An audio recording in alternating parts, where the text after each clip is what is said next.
నమస్తే, నేను ఇందు. జగన్ ఇలాకా కడపలో మహానాడు అయితే అంగరంగ వైభవంగా మొదలైన విషయం మనకు తెలిసిందే. మరి దీనికి సంబంధించి జగన్ నిన్న మీడియా సమావేశంలో కొన్ని సంచలన వ్యాఖ్యలు చేసినట్టు తెలుస్తుంది. అంటే వచ్చే ఎన్నికల్లో టీడీపీని ఇక్కడ తంతే అక్కడ పడుతుందంటూ కూడా కొన్ని వ్యాఖ్యలు చేశారు. మరి దీని గురించి మాట్లాడడానికి మనతో పాటు జనసేన రాష్ట్ర అధికార ప్రతినిధి శ్రీనివాస్ గారు ఇప్పుడు మనతో ఉన్నారు. నమస్తే సార్. సార్, మరి జగన్ ఇలాకా కడపలో అయితే మహానాడు అంగరంగ వైభవంగా అయితే ప్రారంభమైంది. సో ఈ నేపథ్యంలో చూసుకుంటే నిన్న జగన్మోహన్ రెడ్డి గారు అయితే కొన్ని సంచలన వ్యాఖ్యలు చేశారు. అంటే వచ్చే ఎన్నికల్లో టీడీపీ ఇక్కడ తంతే అక్కడ పడుతుందంటూ కూడా కొన్ని సంచలన వ్యాఖ్యలు చేశారు. ఏమంటారు సార్ దీని గురించి? ఆల్రెడీ ప్రజలు 150 ఓట్ల మధ్యలో 5 తన్నారు. 5 వెళ్ళి ఎక్కడ పడిందో తెలియదు. 211లో ఉన్నాడు, 2 ఓట్లు ఉంది, 11 స్థానాల్లో ఉన్నాడు. ఇప్పుడు జగన్ ఎవరు తంతే తాడేపల్లి ప్యాలెస్ నుంచి బెంగళూరు ప్యాలెస్, బెంగళూరు ప్యాలెస్ నుంచి తాడేపల్లి ప్యాలెస్ షటిల్ సర్వీస్ చేస్తున్నాడు. అంటే ఒకటి ఎందు రాజకీయాల్లో గెలిపోవటం చాలా సహజం. కానీ గెలిపైతే నా గొప్ప, ఓటమైతేనేమో పబ్లిక్ తప్పు, వాళ్ళే తప్పు చేశారు అన్నట్టుగా ఈ రోజుకి కనీసం మనకి సంవత్సరం అవుతుంది. 12వ తారీఖుకి సంవత్సరం, జూన్ 12కి ఈ రోజుకి ఆత్మ పరిశీలన ఎక్కడన్నా చేసుకుంటాడేమో, అతనిలో మార్పు వస్తుందేమో అంటే మార్పు రాదు. ఇందాకే టీవీలో చూశాను, కొన్ని తెలంగాణ సినిమాకి సంబంధించి అవార్డ్స్ అనౌన్స్ చేశారు, జ్యూరీ అవార్డ్స్. దాంట్లో మత్తు వదలరా 2.2 కూడా ఒక అవార్డు ఇచ్చారు. అలాగా జగన్ 2.2 అంతగా ఇంకా మత్తు వదులుతలేదు. ఇతరు కూడా ఏమైనా అవార్డు ఇస్తే బాగుండు, మంచి నటుడు. మీరు జాగ్రత్తగా గమనించండి. సంచలన వ్యాఖ్యలు మనం అనుకుంటాం కానీ ఈ మధ్య కాలంలో జగన్మోహన్ రెడ్డి ఎప్పుడైతే లిక్కర్ స్కామ్ స్పీడప్ అయిందో, సిట్టు విచారణ వేగవంతం జరుగుతుందో, దానికి సంబంధించి వీళ్ళన్నీ తన వైపుగా చూపిస్తున్నాయి, తన దగ్గరికి రాబోతుంది అనేటువంటి ఒక సూచనలు కనపడ్డాయో ఆటోమేటిక్గా ఈ మధ్య 2-3 సార్లు మాట్లాడాడు ఆయన. స్క్రిప్ట్ ఒకటే, స్క్రిప్ట్ లో ఒకటే ఉంటదండి. మేము మంచి చేసాం, మేము మంచి చేసిన మనల్నే ప్రజలు ఈ స్థితికి తీసుకొచ్చారు, కూటమి ప్రభుత్వం ఏమీ చేయట్లేదు, కూటమి ప్రభుత్వం ప్రజలు ఏ విధంగా తీర్పిస్తారో మళ్ళీ మనమే రాబోతున్నాం, రాష్ట్రంలో మొత్తం ఎటువంటి అభివృద్ధి లేదు. ఇదే మాటలు మీకు డేట్ మారుతుంది తప్ప వాళ్ళు మాట్లాడినా ఏం చేసినా స్క్రిప్ట్ మొత్తం అదే స్క్రిప్ట్. అంటే ఇక్కడ తంతే అక్కడ పడతాడు, లేకపోతే నేను సినిమా చూపిస్తాను. ఏం చూపిస్తాడు సినిమా, ఎక్కడ చూపిస్తాడు? ఎందుకంటే ఈ రోజున నిన్న మహానాడు జరిగిందమ్మా. మా పార్టీ, మా కూటమిలో పార్టీ ఎక్కడైనా సరే ఆ వేదికలో వాళ్ళ ఈ కూటమి ప్రభుత్వం చేస్తున్నటువంటి అభివృద్ధి ఏంటో చెప్పారు. గత ప్రభుత్వ తాలూకు ఎటువంటి దౌర్జన్యాలు, దోపిడీలు చేశారు అన్నది చెప్పారు. కానీ భాష విషయంలో ఎక్కడన్నా పొరపాటు మాట్లాడారు ఎవరన్నా? మాట్లాడితే ఇమ్మీడియట్ గా మాకైనా సరే, మేము జనసేన పార్టీగా మేము కూడా, మేము ఎక్కడన్నా ఒక పదం ఏమైనా పొరపాట్లు మాట్లాడామనుకోండి, ఇమ్మీడియట్ గా మాకు వార్నింగ్ వస్తుంది. వాళ్ళు మాట్లాడతారు, వాళ్ళ సంస్కారం అది. వాళ్ళు మాట్లాడిన భాష మీరు మాట్లాడితే వాళ్ళకి మీకు తేడా ఏంటి అని మాకు గట్టి క్లాస్ పీకుతారు మా పవన్ కళ్యాణ్ గారు. ఒక్క మాట, ఆఖరికి పవన్ కళ్యాణ్ గారి ఇంట్లో ఉన్నటువంటి ఆడవాళ్ళని దూషించినప్పుడు కూడా వాళ్ళంతే, వాళ్ళు అలాగే ఉంటారమ్మా. వాళ్ళు మాట్లాడతారు, వాళ్ళు మాట్లాడారు కదా అని చెప్పి వాళ్ళ ఇంట్లో ఆడవాళ్ళని ఎవరన్నా కూడా మీరు మాట్లాడకూడదు, తప్పది. అలా చేస్తే మాత్రం ఇమీడియట్ గా పార్టీని సస్పెండ్ చేస్తారని ఒక వార్నింగ్ వెళ్ళింది. ఏంటంది అదే చూడండి, వైఎస్ఆర్ కాంగ్రెస్ పార్టీలో అలా మాట్లాడిన వాళ్ళని పిలిచి మరి పదవులు ఎత్తాడు జగన్మోహన్ రెడ్డి. అదే గొప్పతనం ఉంటాడు ఆయన. అలా మాట్లాడాలి, ఆ భాష మాట్లాడాలి, ఆ విధంగా దౌర్జన్యాలు చేయాలి, దోపిడీ చేయాలి. అంటే మళ్ళీ మాట్లాడతారు, మళ్ళీ నేను వస్తానంటాడు. ఎలా వస్తారు? ఎందుకు ఇస్తారు ఆంధ్రప్రదేశ్ ప్రజలు? నువ్వు మరోసారి అంటూ వస్తే అమరావతిని మొత్తం సర్వనాశనం చేసేస్తావు, పోలవరం కంప్లీట్ చేసేటువంటి స్థాయి నీకు లేదు, ఇంకా వైజాగ్ రైల్వే జోన్ గురించి నీకు అది ఏం చేయాలో కూడా నీకు అర్థం కాదు. పారిశ్రామికవేత్తలందరూ నువ్వు అంటే ఒక్కడ కూడా వచ్చి పెట్టుబడి పెట్టడు. ఉద్యోగులు అంటారా, గతంలో టీఏలు డిఏలు ప్రమోషన్ల గురించి ఆలోచించేవారు, నీ హయాంలో జీతం ఎప్పుడు వస్తుందో చాలు అనుకున్నారు, వాళ్ళు కూడా మీ గురించి ఆలోచించారు. యూత్ అంటారా, మొత్తం ఇప్పటికే ఉత్తరాంధ్ర రాయలసీమలో అయితే మొత్తం వలసలు వెళ్ళిపోయారు. ఈసారి మొత్తం రాష్ట్రంలో ఉన్నటువంటి యూత్ అంతా వలస వెళ్ళిపోవాలని పరిస్థితి. జాబ్ క్యాలెండర్ ఊసే ఉండదు. నువ్వు ప్రతి సంవత్సరం వచ్చిన వెంటనే జనవరి 1వ తారీఖున జాబ్ క్యాలెండర్ రిలీజ్ చేస్తానంటావు, అది లేదు. కేవలం మద్యపాన నిషేధం చేసి మళ్ళీ ఓట్లాడుతున్న వ్యక్తి ఆ మద్యం మీద ఎంత తాగావో ఇప్పుడు బయటకు వస్తున్నాయని. ఇన్ని చేసిన తర్వాత మా భూములు మళ్ళీ మాకుండవు, జగన్మోహన్ రెడ్డి వస్తే మా భూములు మాకుండవు, మా పొలాల స్థలాలు మొత్తం ఎత్తుకుపోతారు, అడిగితే మనకి సమాధానం చెప్పి న్యాయం జరిగేటువంటి ప్లేస్ లేదు. రెవెన్యూ సదస్సులు జరుగుతుంటే వచ్చి కంప్లైంట్స్ అన్నీ అయ్యాయి కదమ్మా. కొంతమంది నాయకులు అటవీ భూములు లేవు, ప్రభుత్వ భూములు లేవు, ప్రైవేట్ భూములు లేవు, విపరీతమైనటువంటి దోపిడీ జరుగుద్ది, ప్రైవేట్ పోలీస్ స్టేషన్లు ఏర్పాటు చేస్తారో, ప్రైవేట్ పోలీస్ స్టేషన్లో న్యాయం జరగదో, ప్రైవేట్ పోలీస్ స్టేషన్ ఉంటుంది. గూండాయిజం, రౌడీయిజం, ఎవరైతే గత ప్రభుత్వంలో 2019లో అధికారంలో తీసుకొచ్చారో దళితులు, ఆ దళితుల్ని రోడ్డు మీదకి లాక్కొచ్చి ఈ విధంగా అన్యాయం చేసావో, ఒక దళితుడిని చంపిన వ్యక్తిని నీ పక్కన కూర్చోబెట్టుకున్నావు, నిన్ను ఏ విధంగా మరోసారి ఆంధ్రప్రదేశ్ ప్రజలు ఎన్నుకుంటారు? అంటే ఆత్మ పరిశీలన చేసుకోవాలి. ఓడిపోవచ్చు, గెలవచ్చు, వేరే సమస్య. అంటే ఒక వ్యక్తి చరిత్ర ఓడిపోయినప్పుడు పోదు, పారిపోయినప్పుడు ఉంటుంది. ఇక్కడ ఓడిపోవడం కాదు, పారిపోవడం కాదు, ఇంకా రెండు కాదని మాట్లాడుతున్నాడు ఇక జగన్మోహన్ రెడ్డి. ఏం మాట్లాడుతాడు అతనికైనా అర్థం అవుతుందా, అర్థం అవ్వట్లేదు. అందుకని అంటున్నాను మత్తు వదలరా అనే టైటిల్ పెట్టి జగన్మోహన్ రెడ్డి పెట్టి సినిమా తీయాలి. ఇంకా ఇప్పటికే అబద్ధాలు. తనకు సంబంధించినటువంటి మెజార్టీ పెద్ద పెద్ద నాయకులు అందరూ కూడా వరుస పెడుతున్నారు జైలుకి. మేము చెప్తున్నాం అమ్మా, పిఠాపురంలో మేము మార్చి 14వ తారీఖున మా పార్టీ ఆవిర్భావ దినోత్సవం అద్భుతంగా చేసుకున్నాం. మా కూటమి భాగస్వామి పార్టీ అంటే తెలుగుదేశం పార్టీ ఇప్పుడు కడపలో చేసుకుంటున్నారు 3 రోజులు. ఈ రోజు ఆఖరి రోజు అద్భుతంగా వాళ్ళు చేసుకుంటున్నారు. బీజేపీ కూడా ఆ పార్టీకి సంబంధించినటువంటి కార్యక్రమాలు అన్నీ చేసుకుంటుంది. నువ్వు వచ్చి నీ పార్టీ ఆవిర్భావ దినోత్సవం ఎక్కడ చేసుకుంటావు? నువ్వు కూడా సరైనటువంటి వ్యవస్థలు సరిగ్గా పనిచేస్తే నువ్వు కూడా వాళ్ళతో పాటు జైలుకి వెళ్ళిపోవలసిన వ్యక్తి. నీ నాయకులందరూ జైల్లో ఉన్నారు, నువ్వు ఆవిర్భావ దినోత్సవం అక్కడ చేసుకుంటావా? రాజమండ్రి సెంట్రల్ జైల్లో కానీ విజయవాడ జైల్లో చేసుకుంటావా? సరే, ఈ నేపథ్యంలో చూసుకుంటే అంటే కడపలో ఈ మహానాడు చేయడం ఒక హీరోయిజం కాదు అని ఆయన చెప్పుకొచ్చారు. అంటే ఏ రకంగా చూడొచ్చు అంటారు? ఇప్పుడు పిఎస్ఆర్ రాజనేల్ కేసు గారు కానివ్వండి, లేకపోతే లిక్కర్ స్కామ్ అది చూపిస్తూ హీరోయిజం అని చెప్పొచ్చు అంటారా? ఏ రకంగా? ఒకటి అతను ఏం మాట్లాడతాడంటే, వాళ్ళు మాట్లాడిన భాష అతను తెలుగు, కొడాల నాని గారి మాట్లాడిన భాష అది తెలుగు. మరోసారి కానీ జగన్మోహన్ రెడ్డి గారి అధికారులకు కూర్చుంటే కొడాల నాని ఏమన్నా తెలుగు భాషా అభివృద్ధి సంస్థ చైర్మన్ గానో దేనికి పదవి ఇచ్చేవాడు. అంటే దౌర్జన్యాలు చేసిన వ్యక్తులు ఏం చెప్తున్నాడు చూసారా? మొన్న ఈ లెక్కర్ కేసులకు సంబంధించినటువంటి ఎవరైతే బయట ఉన్నారో వాళ్ళందరూ కూడా హీరోలుగా చెప్తున్నాడు. సోషల్ మీడియాలో బూతులు తిట్టి అరెస్ట్ అయిన వ్యక్తులందరూ కూడా సోషల్ మీడియా యాక్టివిస్టులు అంటున్నాడు. అంటే అటువంటి వ్యక్తులే అతనికి ఇష్టం. ఇప్పుడు నిన్న జరిగిందమ్మా తెనాల్లో ఒక ఇన్సిడెంట్ జరిగింది.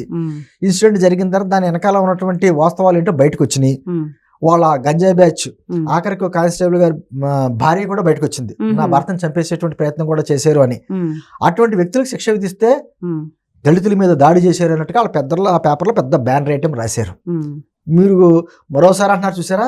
ఆ ముగ్గురిని తీసుకెళ్లి మనమేమో శిక్షిస్తాం, సమాజానికి విద్రోహ చర్యలు అన్నట్టుగా ఆ ముగ్గురికి ఎమ్మెల్యే టికెట్లు ఇచ్చిన ఎత్తాడు జగన్మోహన్ రెడ్డి. అంటే అటువంటి వ్యక్తులు కావాలి అతనికి. ఇప్పుడు కార్యకర్తల పార్టీలమ్మ, జనసేన కావచ్చు, తెలుగుదేశం కావచ్చు, బీజేపీ కావచ్చు, మేము అధికారంలో ఉన్నా లేకపోయినా మా పార్టీ సిద్ధాంతాలు వెంటబడి మేము నడుస్తూ ఉంటాం. గెలిపోవటంతో సంబంధం లేదు. కానీ వాళ్ళ పార్టీలో నాయకులు ఎవరో నాయకులు ఒక్కొక్కరు చూడండి, ఒక్కొక్కళ్ళ అఫిడవిట్కి కనీసం 5-6 పేజీలు ఉంటుంది, అన్ని కేసులు ఉంటాయి వాళ్ళకి. మిగతా వాళ్ళందరికీ 2 పేజీలు ఉంటుంది. మాట్లాడితే ఏమంటాడు జగన్మోహన్ రెడ్డి? మా మేనిఫెస్టో 2 పేజీలు అంటాడు. నీ మేనిఫెస్టో 2 పేజీలే, నీ అఫిడవిట్ ఎన్ని పేజీలు? ఒక బస్తలా ఉంటుంది, ఇంత బుక్ లో ఉంటుంది. అతను అన్ని కేసులు ఉంటాయి. అటువంటి వ్యక్తికి వచ్చి మీరు అన్నట్టుగా ఇక్కడ ఆడికి వస్తే అది హీరోయిజం కాదు అని మాట్లాడతారు. హీరోయిజం అంటే ఏంటి? అక్రమాలు చేయడమా, దౌర్జన్యాలు చేయడమా? ఏది హీరోయిజం? మాట్లాడితే నేను ఇందాక చెప్పినట్టుగా బైబిల్, ఖురాన్, భగవద్గీత, నా మేనిఫెస్టో 2 పేజీలు అన్ని నెరవేర్చాను అంటాడు. దాంట్లో ఉన్నది చాలా అంశాలు ఉంటాయి కదా, ఉద్యోగుల గురించి, యువత గురించి, తర్వాత రైతుల గురించి. ఒక్క అంశం మీద, ఏదైనా అంశం మీద డైరెక్ట్గా ఎవరికైనా న్యాయం చేసావా? కూర్చుని మాట్లాడదామంటే మాట్లాడేవారు లేరు. ఏమైనా మాట్లాడదామంటే వాళ్ళకి సంబంధించినటువంటి వాళ్ళందరూ కూడా బూతులు తప్ప కూడా మాట్లాడరు. అటువంటి వ్యక్తులతో వేదిక కూడా మేము కూర్చోవడానికి కూడా ఇష్టపడ ఉండదు. అంటే అటువంటి వ్యక్తుల్ని పెంచి పోషించుతున్నటువంటి జగన్మోహన్ రెడ్డి నువ్వంటే భయపడి, బాబోయ్ జగన్మోహన్ రెడ్డి అంటే మళ్ళీ వద్దు, మా రాష్ట్రం ఆర్థికంగా నాశనం అయిపోద్ది, మా భవిష్యత్తే కాదు మా బిడ్డల భవిష్యత్తు కూడా నాశనం అయిపోద్ది అనుకుని భయంతో నీకు ఓటేశారు. 151 స్థానాలు ఇచ్చినటువంటి ప్రజలే తీసుకొచ్చి 11 స్థానాల్లో కూర్చోబెట్టారు. నీకు లేని ప్రతిపక్ష హోదా నువ్వు అడుగుతున్నావు. ఇప్పటికే నువ్వు మళ్ళీ ఏ విధంగా అధికారంలోకి వస్తావు? మేము 2047 ఒక లక్ష్యం పెట్టుకున్నామమ్మా. 2047 స్వర్ణాంధ్రప్రదేశ్ లక్ష్యంగా అద్భుతమైనటువంటి ఒక ప్రణాళిక సిద్ధం చేశాం. 2047లో కానీ ఇంకా ఈ జగన్మోహన్ రెడ్డి ఉంటే, అంటే మీన్స్ రాజకీయాల్లో ఉండి వాళ్ళ పార్టీ అంటూ ఉంటే 2047లో కూడా ఇదే మాట చెప్తాడు. ఏ మాట? మళ్ళీ మనమే వస్తున్నాం, 2019-24 అద్భుతమైన పాలన అందించాం, మేము 2047 తర్వాత కూడా అద్భుత పాలన అందిస్తాం, ప్రజలు ఆ ప్రభుత్వాన్ని ఇష్టపడతలేదు, ఏ మాటలు చెప్తాడు. ఎందుకంటే ఉన్న వాళ్ళందరూ వెళ్ళిపోతుంటే పార్టీని కాపాడుకునేటువంటి ఆ పరిస్థితుల్లో ఏం మాట్లాడాలో తెలియనటువంటి ఒక మానసిక స్థితికి వెళ్ళిపోయాడు ఆయన. అంటే అతను ఆ వ్యక్తిత్వం ఎటువంటి వ్యక్తిత్వం? అతను మాట్లాడడానికి ఏమైనా అర్హత ఉందా? అతను వీరప్పనికి ఎక్కువ ఎస్కోబార్ ఎవడో ఉన్నాడు చూసారా, ఇంటర్నేషనల్, ఆడికి తక్కువ. అటువంటి వ్యక్తి జగన్మోహన్ రెడ్డి. ఎలా ప్రజలు మళ్ళీ నీకు అధికారం ఇస్తారో, ఒక్క ఛాన్స్ అన్నావు, అద్భుతంగా ఛాన్స్ నీకు ఇచ్చారు, ఛాన్స్ దుర్వినియోగం చేసుకున్నావు, ఇంకంతే.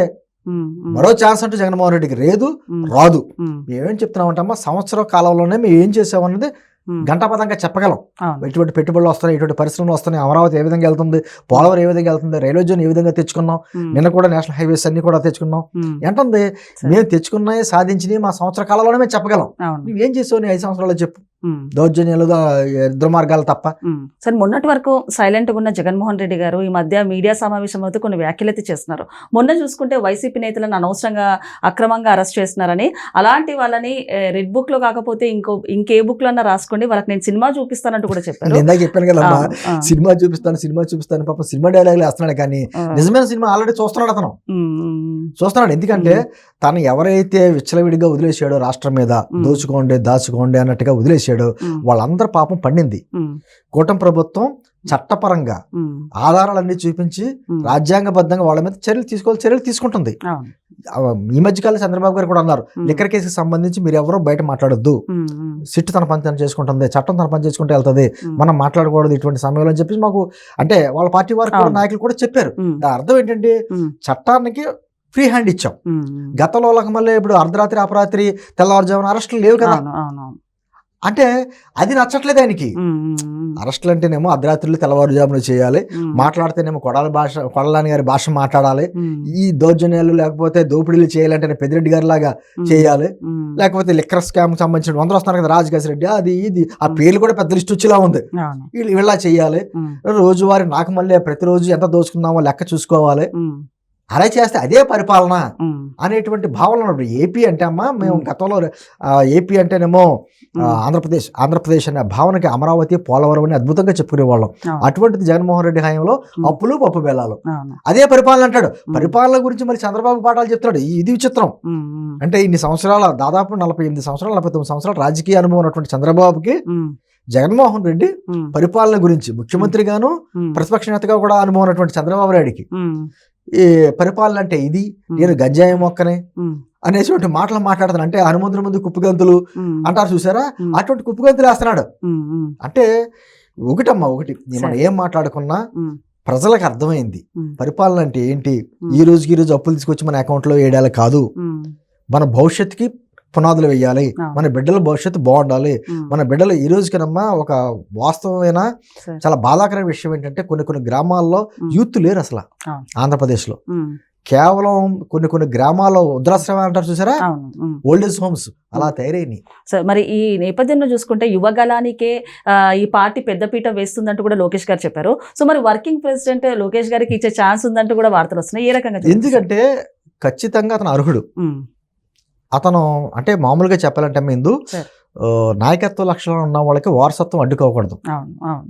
ఇప్పుడు ఉదాహరణగా చెప్తున్నా, సినిమా రంగంలో పెద్ద నిర్మాతలు ఉన్నారు, వాళ్ళకి సంబంధించిన 2-3 కొడుకులు ఉంటే పెట్టుబడులు పెట్టి సినిమాలు తీశారు, ఎవడో ఒకడే క్లిక్ అవుతాడు. మిగతా వాళ్ళకి ఎంత పెట్టుబడి పెట్టి మనం పుష్ చేసినా అతనిలో దమ్ము లేకపోతే, సత్తా లేకపోతే ప్రజలు కూడా తిరస్కరిస్తారు. అలాగే రాజకీయాల్లో అంతే. రాజకీయాల్లో కూడా ఆ చేయాలనే తపన, ఆ ఉత్సాహం, అవగాహన అన్నీ ఉండాలి. ఈ రోజున లోకేష్ గారికి ఎన్నో ఉన్నాయి కదా, నిరూపించుకున్నాడు. అతను ఎన్నో అవమానాలు పడ్డాడు, ఎన్నో రకంగా అతని భాష మీద, అతని హావభావాల మీద, అతని పర్సనాలిటీ మీద, అన్నిటి మీద ఎన్ని రకాలుగా అవమానించారు. అతని తాత ముఖ్యమంత్రి, తండ్రి ముఖ్యమంత్రి, గోల్డ్ స్పూన్తో పుట్టిన వ్యక్తి. అటువంటి వ్యక్తిని ఇన్ని రకాలుగా ఆ మంగళగిరిలో ఓడిపోతే ఇంకా అయిపోయాడు అని చెప్పేసి ఇంకా వంశీ కానీ కొడాలని ఎంత రకాల ఎన్నిటువంటి భాష మాట్లాడారు. అతని తల్లిని, అతని తండ్రిని అవమానించిన, తన యుగళం పాదయాత్ర పేరుతో వెళ్తుంటే పాదయాత్ర కూడా సరిగ్గా చేయనివ్వకుండా అవమానాలు చేయడం, ఎక్కడ తగ్గాడు అక్కడే నెగ్గాడనే మంగళగిరిలో. ఈ రోజున అతని భాష చూడండి, అతని విధానం చూడండి, ఒక పెద్దరకం, వయసుకు మించిన పెద్దరకం చూపిస్తున్నాడు. ఆయన ఎవరిని ఎవరితో మాట్లాడాలో చేసుకుంటున్నాడు. పవన్ కళ్యాణ్ గారిని పదే చూడండి, మా అన్నయ్య పవన్ కళ్యాణ్ అని ఎంత గౌరవంగాను. అదేవిధంగా మా అధ్యక్షులు వారు చంద్రబాబు నాయుడు గారని, అంటే చంద్రబాబు నాయుడు తన తండ్రి కాబట్టి తన ఇష్టారాజ్యంగా చేస్తాడు. అంటే ఒక విధమైన, అంటే సమాజం పెట్టినటువంటి ఒక టెస్ట్ లో లోకేష్ గారు పాస్ అయ్యాడు. సో ఈ రకంగా ఈ మాట కూడా చెప్పారు సార్, అధికారం అండ్ ప్రతిపక్షం మాకేమి కొత్త కాదు, అధికారం వచ్చినా ప్రతిపక్షంలో ఉన్న తెలుగు ప్రజలకు అండగా ఉండడమే తెలుగుదేశం పార్టీ యొక్క లక్ష్యం అంటూ కూడా. ఇప్పుడు నేను అంటుంది మైండ్ సెట్ కూడా కలవాలమ్మా. నేను ఇందా చెప్పినట్టు తెలుగుదేశం పార్టీ ఆటుపోట్లు ఎదుర్కొన్నటువంటి పార్టీ ఇది గత 4 దశాబ్దాలుగా ఆ పార్టీ. ఉమ్, బీజేపీ 2 స్థానాల నుంచి ఉమ్, ఈ రోజున దేశాన్ని ఏలేటువంటి ఆ స్థాయికి ఎదిగినటువంటి పార్టీ బీజేపీ. అవును. మా పార్టీ అధ్యక్షుడు 2 చోట్ల ఓడిపోయినా కూడా ఉమ్, పారిపోకుండా ఉమ్, అలా ఉంటుందా ఈ పార్టీ, మూసేస్తారా ఉమ్, అనేటువంటి అవమానాలు, ఉమ్, వ్యక్తిగతంగా అవమానాలు, ఆర్థికంగా ఎన్నో రకాల ఇబ్బందులు ఉమ్, అన్నీ పెట్టిన సరే పవన్ కళ్యాణ్ గారు అలాగే ఉండి ప్రజలతోటి ఉమ్, అలాగే ఉండి చేసిన పోరాటం. ఉమ్, అంటే 3 పార్టీల కార్యకర్తల పార్టీలు ఉమ్, ఈ 3 కూడా కలిసినాయి. అవును. మామూలుగా ఇన్ని పార్టీలు కలవాలంటే ఎక్కడో చోట ఉమ్, ఇబ్బందులు వస్తాయి, కానీ ఖచ్చితంగా కొంతమందిలో ఉమ్, ఏదో చిచ్చు పెట్టాలనే ఉద్దేశం చేస్తూ ఉంటారు. కానీ ఉమ్, నాయకత్వం మధ్యన ఒక సమన్వయం, ఉమ్, ఒక పక్క నుంచి పార్టీ నాయకులు కేంద్రంలో ఉన్నటువంటి మోదీ గారితో సత్సంబంధాలు పెట్టుకుని ఉమ్, రాష్ట్రం ముఖ్యం, ఉమ్, రాష్ట్రం బాగుంటే రాజకీయాలు ఎప్పుడైనా చేయొచ్చు, ఉమ్, రాష్ట్రమే నాశనం అయిపోతే మనం ఏ రాజకీయాలు చేసుకుంటాం, ఉమ్, మీకు ఎందుకమ్మా 2024 ఎలక్షన్స్కి ముందు కానీ ఉమ్, చంద్రబాబు నాయుడు గారు తెలుగుదేశం పార్టీ వారు ఉమ్, జగన్మోహన్ రెడ్డి ఇన్ని అక్రమాలు చేశాడు కాబట్టి మనకి ఎలాగా ఉమ్, గెలుపు నలేరి మీద నడకే, ఉమ్, మనం ఒంటరిగా వెళ్దామని అనుకున్నా అవును. బీజేపీ ఉమ్, మనకి ఎవరితోటి పొత్తక్కలేదు, మనం ఒంటరిగా వెళ్దాం అనుకున్నాం. మా రాష్ట్రంలో ఏముంది, ఓటు బ్యాంక్ కూడా ఏముంది లేదు కదా, ఉమ్, 1% 2% కదా, ఉమ్, మనం వచ్చేదేముంది పోయేదేముంది అని వాళ్ళు అనుకున్నా. ఉమ్, జనసేన పార్టీగా మేము కూడా ఉమ్, 2019లోనే మా అధ్యక్షులు ఓడిపోతే మేము అంతా అక్కడే ఉన్నాం, ఎక్కడికి చెదరలేదు. ఉమ్, అటువంటిది 2024కి బలపడ్డాం. ఉమ్, అంటే మనకి ఎన్ని స్థానాలు వస్తాయి అన్ని స్థానాలు వస్తాయని చెప్పేసి అలాగే ఉన్నా. ఏమైపోయినా మా రాష్ట్రం ఉమ్, ఉమ్, నాయకులు ఎక్కడ తగ్గాలి అక్కడ తగ్గారు, ఆ. నెగ్గి చూపించారు. ఆ. అది ఒక సందేశం అన్నమాట కార్యకర్తలు కానీ కింద స్థాయి నాయకులకు కూడాను. ఉమ్, ఈ రోజుకి అధికారంలోకి వచ్చేసాం కదా, పదే చెప్తూ ఉంటారు అధికారంలోకి వచ్చేసాం కదా అని చెప్పేసి మన ఇష్టారాజ్యంగా చేస్తాం, కుదరదు. ఉమ్, ఉమ్, లోకేష్ గారు చెప్పిన, చంద్రబాబు గారు చెప్పిన, పవన్ కళ్యాణ్ గారు చెప్పిన అదే. అవును. ఉమ్, ఖచ్చితంగా మనకు అధికారంలో ఉన్నాం కదా అని చెప్పి కళ్ళు నెత్తికెక్కితే ఉమ్, ప్రజలు తీసుకెళ్ళి ఎక్కడ కూర్చోబెట్టాలో అక్కడ కూర్చోబెడతారు. ఉమ్, మనకు ఒక బాధ్యత ఇచ్చారు, అవును. అదొక బరువు. ఉమ్, జాగ్రత్తగా దాన్ని ఆ బాధ్యత నెరవేర్చుకోవాల్సినటువంటి బాధ్యత మన మీద ఉంది. ఉమ్, ఖచ్చితంగా ప్రజలకు ఏ విధంగా సేవ చేయాలని సేవ చేద్దాం, ఉమ్, తర్వాత ప్రజా తీర్పును ఆహ్వానిద్దాం ఉమ్, అనేటువంటి భావనలతో ముందుకెళ్తున్నాం వల్లనే మీరు చూడండి, ఉమ్, కూటమి ప్రభుత్వానికి ఏమో ప్రజల్లో బలం పెరుగుతుంది, ఉమ్, వైఎస్ఆర్ కాంగ్రెస్ పార్టీ వారికి జైల్లో బలం పెరుగుతుంది. Um. Both are not same, Balakrishna గారు అన్నట్టు. సార్ మరి ఫైనల్ గా చూసుకుంటే మహానాడు తర్వాత జగన్మోహన్ రెడ్డి గారు అరెస్ట్ ఖాయం అంటూ కూడా వార్తలు వినిపిస్తుంది. అది వార్తలు ఎప్పుడు నుంచి వినిపిస్తున్నాయి అంటే ఇప్పటికి బాగా లేట్ అయింది. అంటే ఈ ఇప్పుడున్నటువంటి కేసులే కాకుండా దాదాపు మొన్న నిన్నటికి అనుకుంటా 13 సంవత్సరాలు కంప్లీట్ అయినా బెయిల్ మీద బయటకు వచ్చి ఓకే ఇప్పటికే ఆ కేసులో తిరుగుతా ఉన్నాడు. అన్నిటికంటే ఈరోజు లిక్కర్ కేసు చాలా స్పీడ్ వేగవంతం అవుతున్నాయి. అన్నీ కూడా వీళ్ళు తాడేపల్లి ప్యాలెస్ వైపు చూపిస్తున్నాయి. అతనికి సంబంధించిన వ్యక్తులు ఎవరైతే రాజకేశ్ రెడ్డి అంటారో నాకు తెలియదు అంటాడో, ఆ తెలియనన్న వ్యక్తులే ఇప్పుడు వాస్తవాలు బయట చెప్తున్నారు. వాళ్ళంతా వాస్తవాలు బయట పెట్టారనుకోండి తప్పదు. అది జూన్ 12కి ముందా 12 తర్వాత కానీ ఏదేమైనా జగన్మోహన్ రెడ్డి గారి గమ్యస్థానం చివరికి చేరేది ఎక్కడికంటే కస్టడీకే. అది కాస్త వెనక ముందు అవ్వచ్చు అంతే. ఓకే సార్, నమస్తే.